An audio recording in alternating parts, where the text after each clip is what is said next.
This video is an appendix to the previous custom stencil video. I just wanted to share something, a workaround that I found. So if you recall, we're using a post-process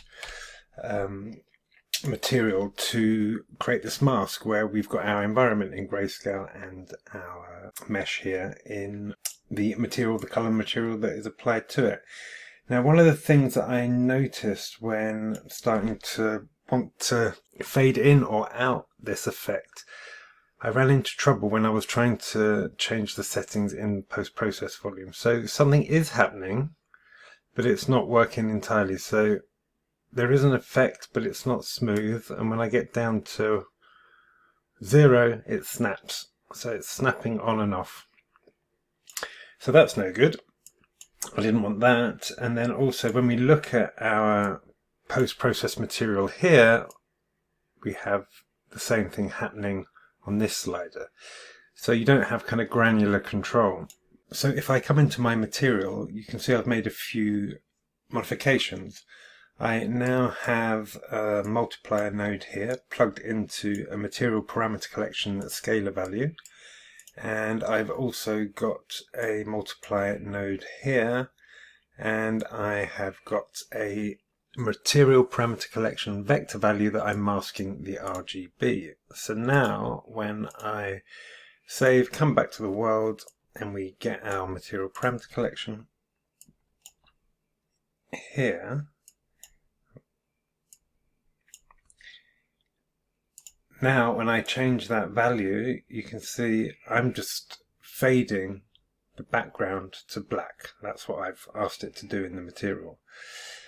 What I've also got is on the mask, I've got a multiplier. So if I put that to 0, now everything is grey. But if I come to 1, then it's grayscale and colour.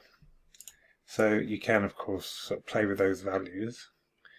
You know, I'm not clamping it, so it's kind of blowing out. But even here, I've got a grayscale background, but I've still got this kind of emissive affecting the screen because it's a post-process effect. So very interesting. I've now kind of got that control. If I pop that back to 1, of course, as before, we can swap this around. And now my world is colour and my boat is black and white, and I can fade in the boat. So, you know, playing around with the nodes and the order of events obviously has different effects.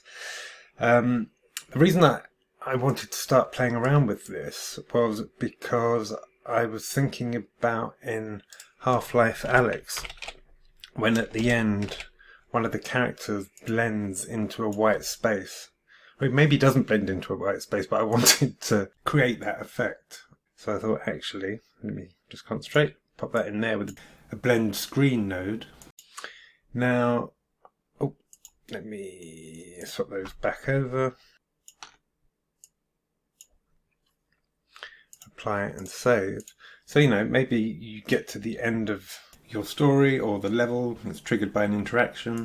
So here, if I now fade that out, I've got the masking happening, but then I can affect and fade out the background, but keep the colour boat. You know, it's a little bit blown out there. I need to kind of play around with the levels. But the point being is that now, using material parameter collection and bringing those two, here a vector and here a scalar, attached to multiplier nodes, or in this case a blend screen, I have got that granular control in transitioning between those two effects. Anyway, just a quick workaround. I hope that is of use to someone. So I hope that video is of use. If so, please do like and subscribe and hit the notification bell to receive any updates. And thank you for your support.